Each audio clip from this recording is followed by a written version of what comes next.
So today we're going to be talking about a very controversial topic. It seems like whenever we post about this, we tend to get a lot of views and a lot of commentary. And this is about teaching kids about money. It's an interesting conversation because everybody obviously has a different viewpoint about it. Should you not? Is it a good thing? Is it a bad thing? Should you protect your kids from not knowing about how to run a household? So we're going to look at those topics today, discuss that, and we're going to go through the different ages and what we believe would be good things to do with your children as you raise them through the years and trying to prepare them financially for the world, because instead of having them wake up one day with big credit card debts and a whole lot of big mess that needs to be figured out as they're an adult.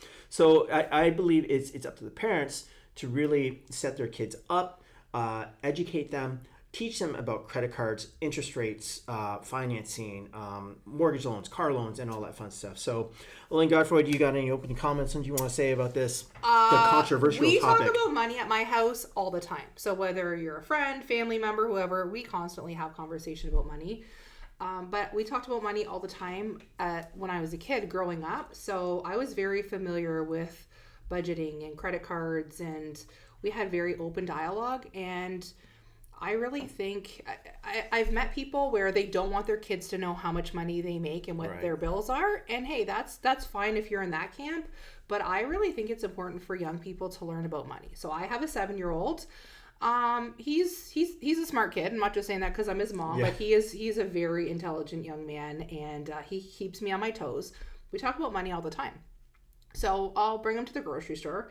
And if you're watching this and you have young kids, you know that when you bring kids to the grocery store, it definitely costs you more money in the dollar store and every other darn place you take them. I was there this morning at 7:30 in the morning, and she laid me on the total. I was like, whoa, okay, yeah, a little bit more expensive than I thought it was going to be. But when you leave them at home, it doesn't cost as much. But if you're going to bring your kids to the grocery store, I think the grocery store is one of the best places to teach your kids about money. Right. So I'll say to Austin, and I've told this story before, we'll go through the grocery store, and he's like, Mom, I want strawberries. When they're $6.99, I can't pull the trigger. But we're recording this. This is the day after Mother's Day that we're recording this. My mom had gone to Walmart yesterday, and she brought over 3 containers of strawberries. And my son's like, whoa, Grandma, that's a lot of strawberries. She said, well, they were $1.94. So nice. Austin knows, wow, $1.94 for one of those little clamshell containers. $1.94 is like, whoa, that's a good price. That's why Grandma bought 3 of them. One for our house, one for my aunt, and one for Grandma's house. Except Grandma forgot them, and so did my sister. So we still have 3 containers of strawberries. But we also talked about when you have that many strawberries, if we're not going to eat them all, then you can cut them out. You can throw them in the freezer and put them in smoothies and eat them later. But the whole point is when we go to the grocery store, he's wanted strawberries, and they're $6.99. I just say, sorry, buddy, we're not paying $6.99. Yes, Mommy can afford $6.99, but I think that's a lot of money for strawberries, and half of them don't look great, and then I know he's not going to eat all of them necessarily. Right. So we talk about what are other fruits that we can buy. So he knows how to check the app, to see what fruits and vegetables are on sale, and we'll pick, might be raspberries or blueberries or bananas or whatever other fruit is on sale. We'll shop accordingly to that. And then when we get to the aisle with all the miscellaneous crap, for lack of better words, with, granola bars and cookies and crackers and all the sort of filler stuff that you put into their lunches, yes. Right? Then we'll have a conversation about, there's certain things he'll point out, and we try to go for the ones that don't have as much sugar. But he's a thin little active kid, so if there's some sugar in there, it's not the end of the world. Also, That's the teacher's problem, not necessarily Mom's problem. So don't hate me if you're a teacher. But then I'll say to him, okay, if we have $20 to spend on snacks, what snacks are we going to buy? Right. So he likes the bulk pack of, we'll get like the PC ones where they're chocolate covered granola bars, and there's like 40 in there. Ooh. And I think they're normally like $12.99 or $13.99. So he knows, okay, if we spend, $14 on that, then we have another $6 to spend on, a package of Gushers or Fruit by the Foot or whatever other item he would like for his lunch.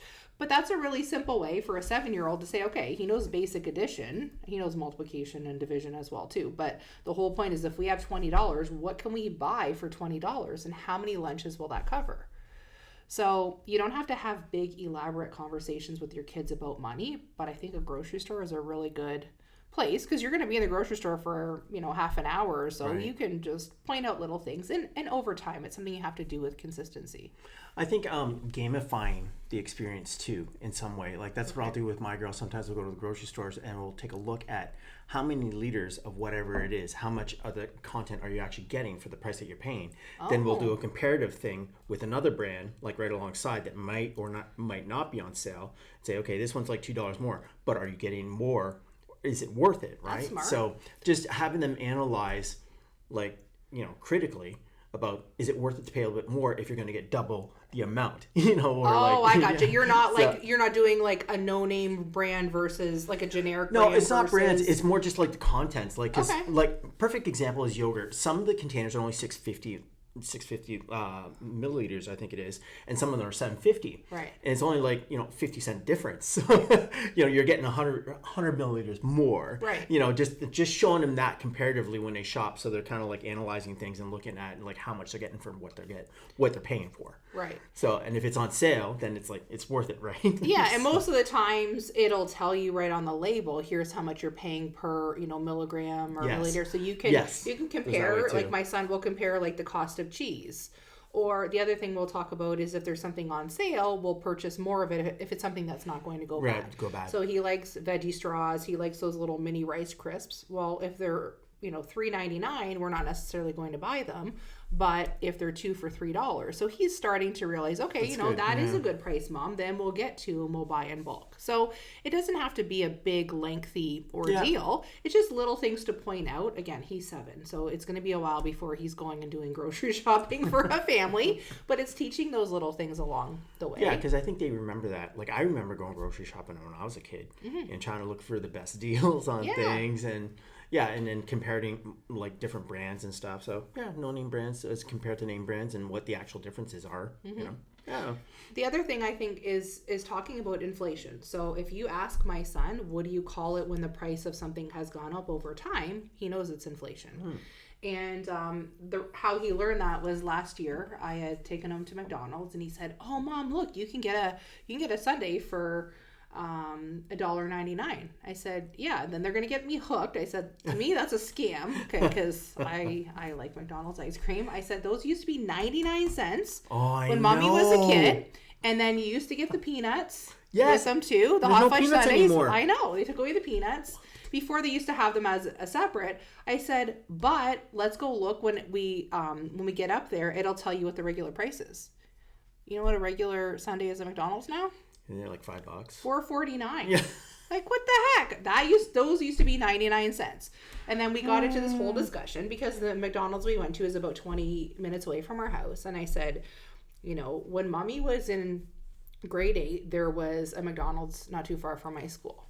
So, Mom would give you $4. You could get a Big Mac combo for $3.99. Went a long way, yeah. There was no HST on that. GST, HST, whatever. Then it went to $4.28 at one point. I don't know what year that was. So that put a little cramp in his style. But now, my son is obsessed with the Minecraft movie. So they went, and you can get an actual adult Happy Meal. You know how much an adult Minecraft Happy Meal was for a Big Mac combo for my husband last week? And he took my son? $15. $20. Shut up. He just about fell off his chair. He was so bad. He complained about it for like a day or two. That's inflation. But there's a very easy way to explain, and I'm sure we all grew up with that. We used to, your grandparents would tell you, oh, we used to go to the movies for, 10 cents. And then if we wanted a pop and popcorn, it was a nickel. Well, then you can take your own kids to the movies. If we go, we'll do a matinee. But for my husband, my son, and I, it's $27. Oh, wow. It costs us more for pop. It costs more than $27 for pop and popcorn. Yep. I mean, you're not supposed to sneak in water and other items. Some people do. Some people don't. We don't at all. I'm not paying $4 for a bottle of water. That's why Mommy has a big purse, and I'll sneak a bottle of water in the bottom because it's outrageous. But for 3 of us for an afternoon, it's like $70. Oh, I was telling stories to my kids the other day about going to stores, when I was a kid, and I would get $1, and I'd be able to walk out with a bag of candy. Penny candies. Yeah, candy and gum and everything. And they're like, what? And I'm like, yeah, because everything was like 5 cents, a dime, and the most expensive things were a quarter. So you had to really budget because you had a whole dollar to spend, but still you could grab all those stuff. You're getting old when you tell those stories. Back in my day. No, but I think that's a great way to explain to kids how much things cost, right? Yeah. So if you're listening to this and you live in the Riverside and you live in Windsor, I grew up in a house in Riverside. My mom bought our house in 1986 for $57,000. And we're talking like a 3-bedroom, 2-bathroom house, your average, wartime house in Riverside. Actually, the house was built, I don't know what year it was built, but it was old enough that instead of us having a mailbox, we used to have one of those little milk chutes on the side of the house. Oh, wow. And we had like an enclosed porch. Okay. So the mailman actually used to like open the milk chute and put our mail in there. We didn't have an actual mailbox. But I can't remember what my mom ended up selling the house for. But now houses on that street are all going for between $400,000 and $500,000. Wow. So that's a way to explain to kids about inflation, right? Or you can use your, houses that you've lived in yourself as an example, or on your own street. I'm sure there's houses, if you've lived in the same house for 10 or more years, that's a great way to explain to kids that the cost of things have gone up. And that's why we need to, wages have gone up too. The worst job that I ever had in my life was corn detasseling. I hated every single solitary second of it because my hands were all chewed up and blistered, and I got a sunburn, and there were bugs, and I was 15 and thought that was the worst job. But I will give my mom credit. Honestly, that made me appreciate every single job I had after that. But we got paid whatever the student farmer wage. We got paid less than $5 an hour. It was $4.85 or $4.95 an hour. All I did the entire time going up and down every single row was dream about what I was going to spend that money on. And I saved it for a very long time because, again, that was a horrible job. Well, minimum wage now is what? Isn't it $17 an hour? Yeah. So just explaining to kids, how wages have changed. The one positive, my son and I have a 20-minute drive to school every day and a 20-minute drive home. So he'll actually ask me, Mom, how much money does a teacher make? How much money does a policeman make? And he'll ask me, and we do income taxes here, so it's really easy for me I know what people make an hour. Right. I would, assume that most other parents out there have a general idea. So, he knows how much, a doctor might make an hour, a lawyer might make an hour. But in his head, he's also wanting to know, how long do I have to go to school? So this is a really good way to have a conversation about, education. There's days he doesn't want to go to grade 2, so I don't know what college or university is going to look like.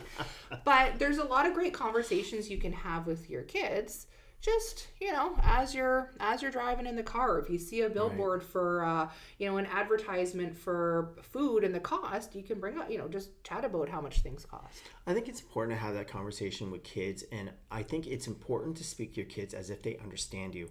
I remember a real good friend of mine, when we first had our kids and my kids were babies, my friend said, I don't baby talk.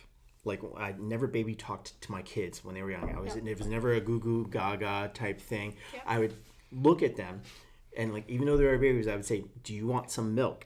And with the understanding that I really believe you understand what I'm asking you. You're not able to communicate the fact back to me, but I'm going to keep talking to you as if you understand what I'm saying. Right. And I think the same thing can be applied to financial concepts. You just got to break it down in a way that they can understand it. Yes. But I always talk to my girls as if, they're not stupid, they're intelligent, they understand what they're saying. And I always ask them, if you have any questions, just ask me and I'll try to clarify something for you. Right. If you have any questions moving forward. So I think it's a good conversation to have. And I think talking to them about, if they get money for, birthdays or other holidays, budgeting and how far their money is going to go.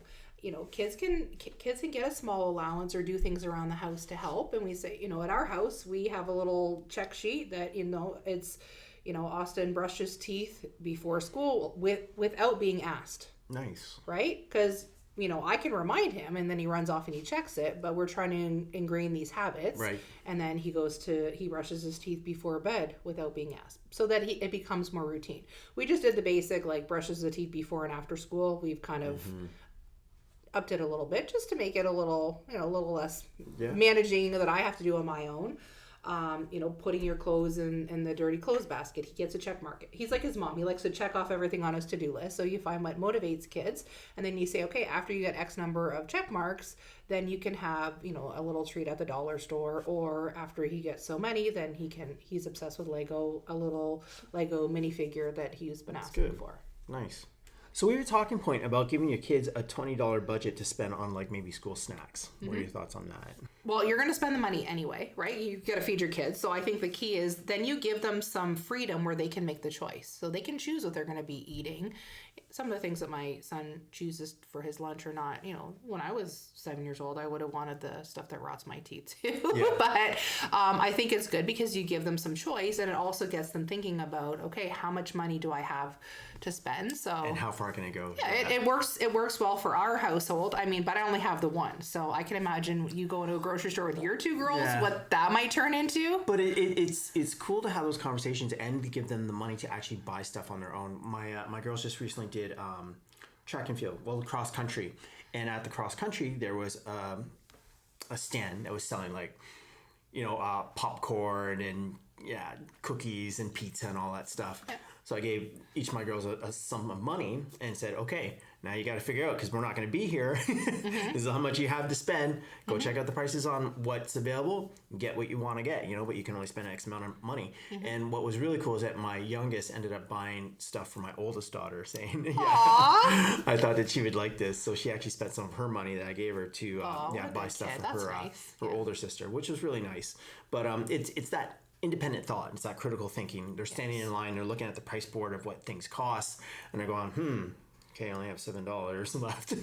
What else can I get? Yeah. So, and I think that's so important. Instead of you taking the initiative to like get in there and buy things for them and then just hand it to the kid, let them do it on their own.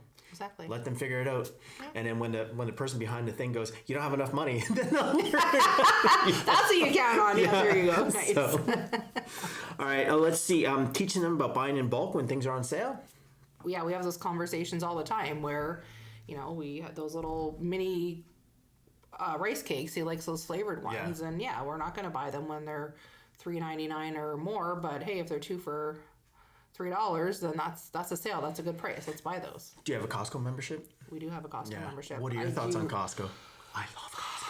I go to Costco maybe every 2 to 3 months. Yeah, same when here. We need paper for the office, I'll go and I'll get 2 or 3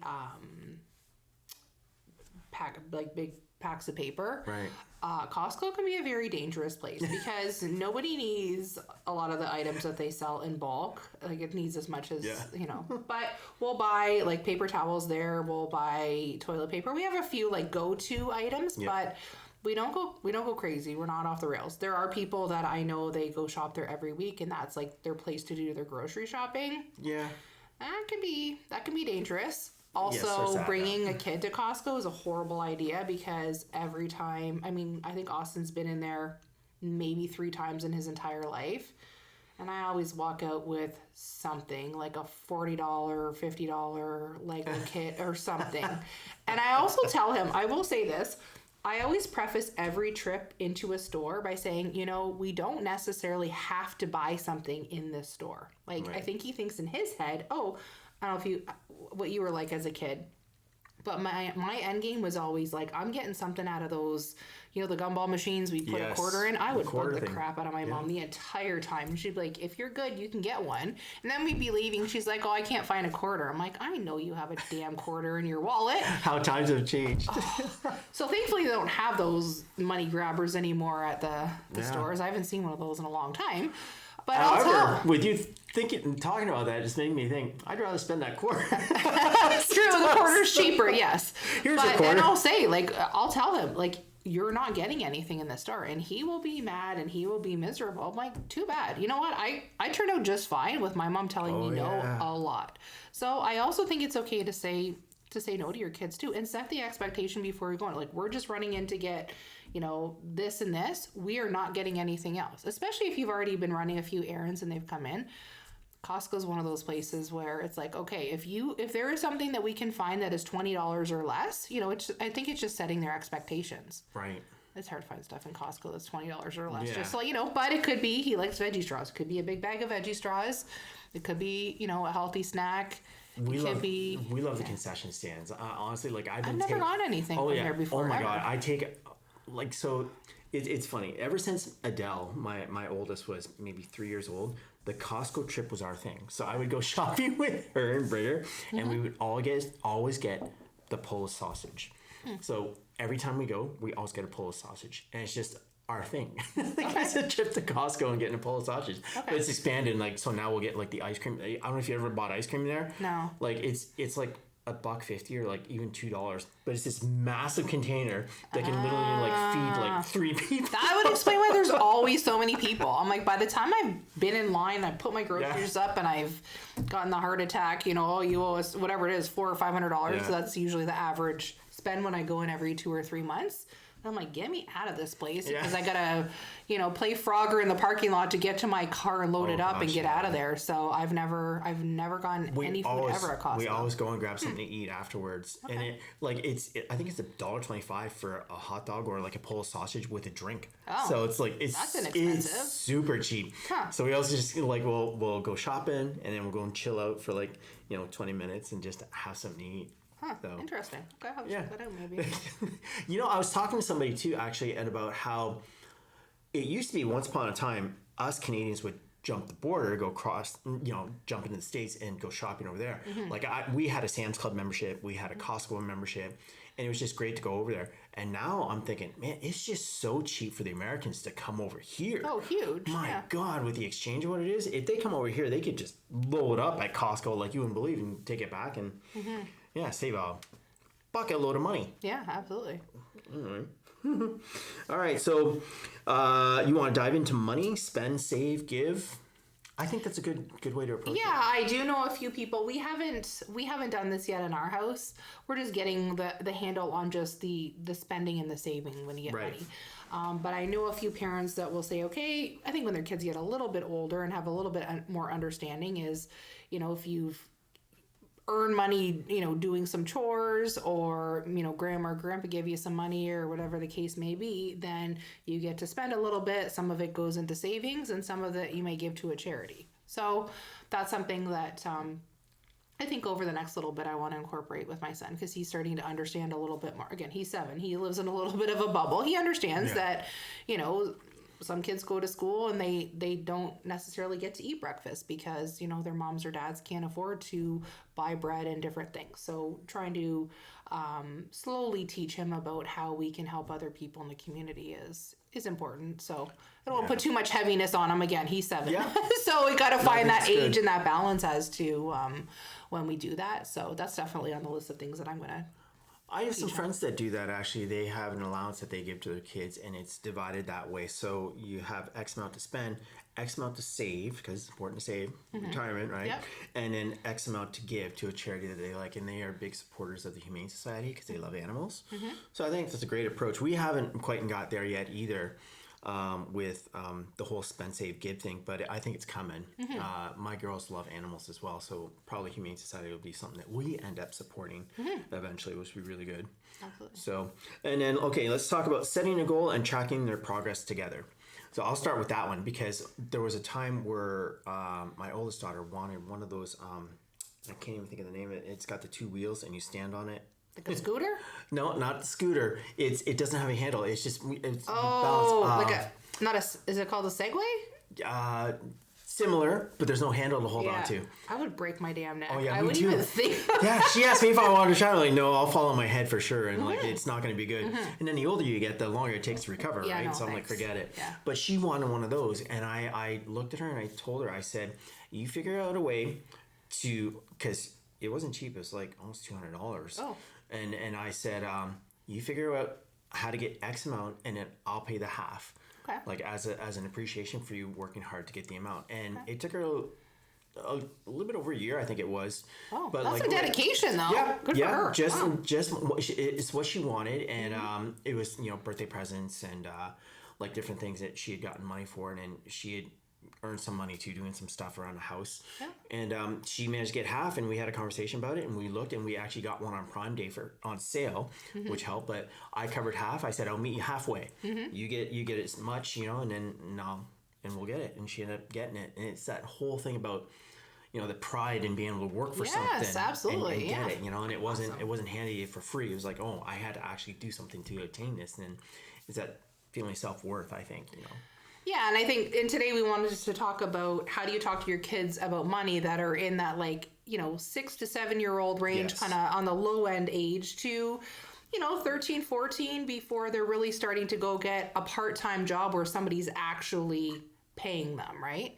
So whether they're, working at a Tim Hortons or maybe they're doing babysitting and they have some actual regular income coming in. So there's little things that you can do and talk to them about at different ages. So here's a question for you. What do you think of an allowance? What are your thoughts on that? Giving your kids X amount of dollars, we'll say weekly or Well, we kind of sort of do the allowance where it's like we have the check boxes. So Right. we try. Okay, I tried this. I said to my son, because I think he thinks money grows on trees. I'm trying to teach him that it doesn't. Yeah. Mommy has to go for work and go to work, and these this is what things cost. So I said to him, we're going to give you a budget. You have $50. So budget, allowance, whatever you want to call it. We're going to give you $50, and because he didn't get a couple things at Christmas time that he wanted from Santa. I'm like, dude, when you give Santa a list 2 days before Christmas, the magic doesn't happen. It's like, well, Right. You know what? Santa has lots of other kids that he has to worry about. So I guess you're just going to have to put it on the list for the Easter Bunny or earn it or whatever. So we had this deal where there was the $50. January 2nd, this kid was like, okay, can we go to Indigo? He wanted, because January 1st, everything was closed. Like, for the love of God, kid, you are going to spend this money. Fine, we'll spend the $50, but we got a lot of days until February 1st comes. So we tried the whole budget allowance type thing. We're in May now? Yeah, it failed miserably. After March, he was an angry little bear cub. This is not working for us at our house. I talk to people about money all the time. He's fierce. So I decided to do the checklist, and I find that's working a little bit better. That's good. Instead of me just saying, here's money, it's like, no, you have to do something for that money. So, it's brushing your teeth, it's putting your dirty clothes away, it's putting your dishes in the dishwasher. He can reach the dishwasher, so Right. he can put the dishes in the dishwasher. He feeds our dogs, so he puts their food and their water out. So it's a few, again, he's 7. So there's only so many things that he can do. It's not like he can go and, cut the grass or, wash my clothes or Right. do laundry or wash my car and those sorts of things. But he does have to get check marks in order for him to be able to get items at the dollar store and wherever else we go. So again, he's 7. Will we revisit the allowance / budget? I would say it's like a modified allowance system that we do. Right.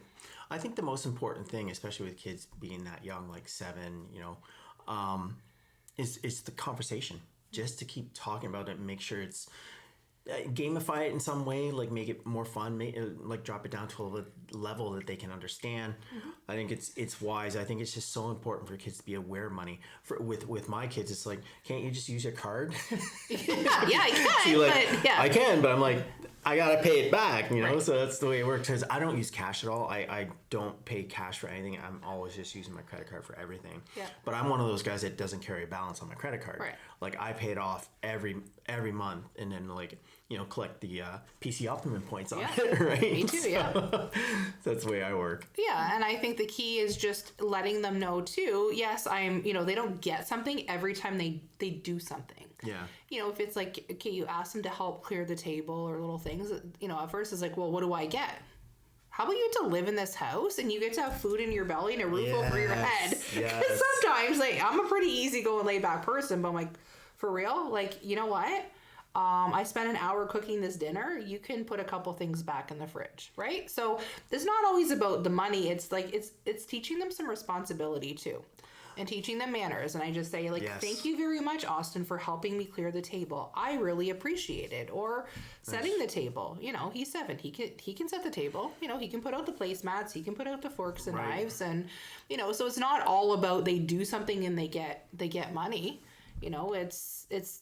it's just that whole responsibility. Time is going to pass anyway. So the more that we all pitch in together and, clean up the kitchen or do a task or, bring groceries in, daddy goes grocery shopping. Well, then we help him bring in the groceries and we help them put them away. Yes. Right. We're all going to eat the food that's in the house. So I think, if you're going to have the discussion about allowances and helping, because it's bit me a couple of times. It's like, oh, well, I got you a drink of water, Mom. What do I get?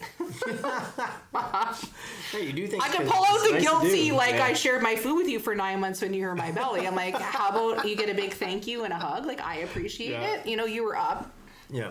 Could you grab me a glass of water? Yeah. Right? So you gotta find that balance too. Here's an approach I'd like to suggest, and this is what we use at our house. And it was so important, especially during COVID, when we were all locked in the same house together for 24/7 and with nobody else.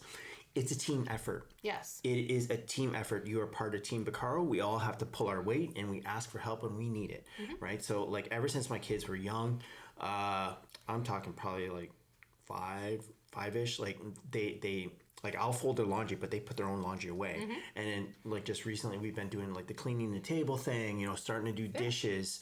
And I always tell them that like I'll get some blowback sometimes. So I'm like, you're part of the team. What have you contributed this week? It's like mommy and daddy work and we do the dishes, we do your laundry, we cook the meals.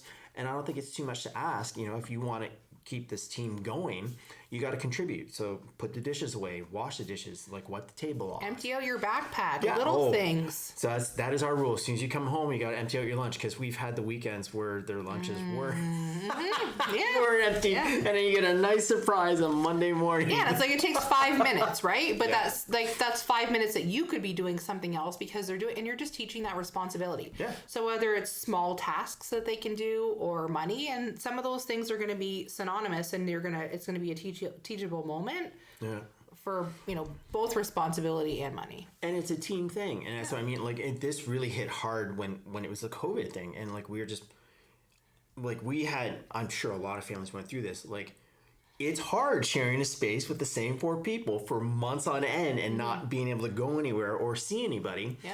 And we had to have the conversations like, look, we all are in this situation where there are going to be times where somebody's tired or somebody's hungry and we're not going to get along, but we all got to contribute to the team effort of making this house work. Absolutely. And a lot of times, my girls, I get a lot of blowback when I ask them just to clean up sometimes. But I'm like, do you like it when your friends come over and all your stuff's all over the place and the place is just a complete disaster? They're like, no. And I'm like, well, do you expect mommy and daddy to clean up all your stuff? Yeah. This is your stuff. You need to put it away, and my whole thing is like, I'm just asking to clean up. If it belongs to you, it doesn't belong in, on the table or in the living room, put it away where it's supposed to go, or hide it in your room, if it's a quick clean that we have to do. Yeah. But it's like we all have to work together to make the household work, and just take pride in your living space. If you want your friends and to come over and enjoy a nice clean place, well, then you got to contribute to that too. So that's the mentality that we're trying to adopt with them. Is it's a team effort. So we all got to contribute to make this all work. And one of the best things I ever heard that I really adopted was, if you spend as much time doing the work as you do complaining about the work, you'd be done by now. That is what I've always told them. Yeah. Like, you just spent 10 minutes ranting about how you don't want to do it, when you could have just taken 5, did the job, and be done with it. Or not, set a timer for 5 minutes. I'm like, okay, Alexa, set a timer for 5 minutes. We're going to spend 5 minutes, and we're going to clean up as much as possible. Make it a game, right? Yeah. With kids. Oh, man. You can spend 5 minutes, and then fine. You know what? After 5 minutes, go. I got the rest. Just help me for 5 minutes. Yes. It'll help. And I mean, they may also flirt around a little bit, not really help so much. That's what they're easily distracted. Yeah. But 5 minutes, they can, plug away and help you too. It was amazing. Like a few weeks ago, we had some people coming over, so we had to clean up. The whole upstairs was a mess, and I asked them to help clean, and I said, we're going to do this together. So my one daughter actually vacuumed, the other one cleaned the floors. I was helping clean out the kitchen and all that stuff. And then at one point I pulled them over. I said, we started at 11:05. It is now 11:30. I said, in less than 30 minutes, because there's the 3 of us all doing it, we got everything done. And this place looks immaculate. Awesome. Good job. Yes. And I said, see, look, it didn't even take us that much time.